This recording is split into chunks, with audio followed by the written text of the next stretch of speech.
Les chrétiens disent que Jésus-Christ est leur Dieu. En quoi est-ce que ça va déranger les musulmans? Si les musulmans disent que c'est un prophète, ça m'engage eux. Maintenant, les chrétiens disent qu'eux, chrétiens aussi doutent de cette divinité d'Allah. Parce que eux, dans leur texte, c'est Ubal. Avant la naissance même du prophète Mohammed, sallallahu wa sallam, peut-être un truc comme ça. Dans le mois de Ramadan seulement, nous on a fait 62 convertis par la grâce d'Allah. On a imposé quoi à qui? Ça, c'est pas la réponse que vous me répondez. En fait, je dis, de la même manière que depuis la nuit des temps, plus de 50 ans, on vous répond sur la divinité de Jésus. Acceptez aussi que je suis vous en train de présentez venir. au prophète. Voilà. Donc, du coup, histoire de conversion, là, ça n'a rien à voir parce que vous utilisez la vie pour pouvoir convertir les chrétiens. Donc, présentez Allah. Présentez Allah n'est pas, Allah n'est pas. Bien. Je vois les gens qui jouent sur les réseaux sociaux aux débatteurs. Vous n'êtes pas des débatteurs. Vous n'êtes pas des débatteurs, des petits musulmans que je vois là. Vous n'êtes pas des débatteurs. Moi, j'ai fait le débat sur la divinité de Jésus en 1999.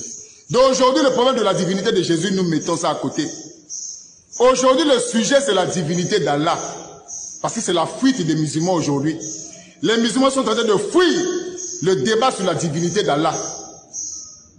Ils courent rapidement, ils sont pressés de faire le débat sur la divinité de Jésus. Là, ils sont pressés, ils sont même zélés. Mais lorsqu'il s'agit de la divinité d'Allah, les musulmans s'éclipsent, les musulmans fuient. Le débat, c'est sur la divinité d'Allah aujourd'hui, là. Donc, à la place de la divinité de Jésus-Christ, c'est remplacé sur la divinité d'Allah.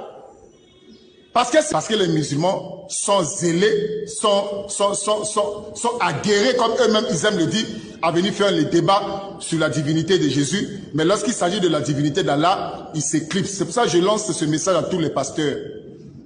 Tous ceux qui ont l'habitude de faire des débats avec nos amis musulmans, arrêtez de faire les débats sur la divinité avec les musulmans. Aujourd'hui, le débat, c'est sur la divinité d'Allah. Si les musulmans veulent faire un débat avec vous, sur la divinité de Jésus, ça doit être avec une condition. C'est-à-dire qu'il y aura deux débats. Le débat sur la divinité d'Allah et le débat sur la divinité de Jésus. Ce seraient deux thèmes.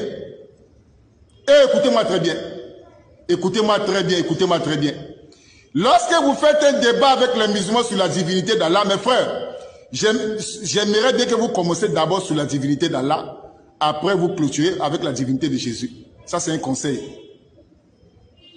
Parce que si vous faites un débat avec les musulmans sur la divinité de Jésus-Christ, lorsqu'il s'agira sur la divinité d'Allah, il va s'éclipser, ils vont fuir. C'est ça le conseil que je vous donne. Moi, je n'ai pas peur de débattre sur ma divinité. Mais toi, tu ne pourras jamais prendre care de faire débat avec moi. Si Allah est le véritable Dieu, où on viendra, même si on parle de Allah, dans le Coran, tu ne peux pas. Et quand on va finir, je te défie, si tu es garçon.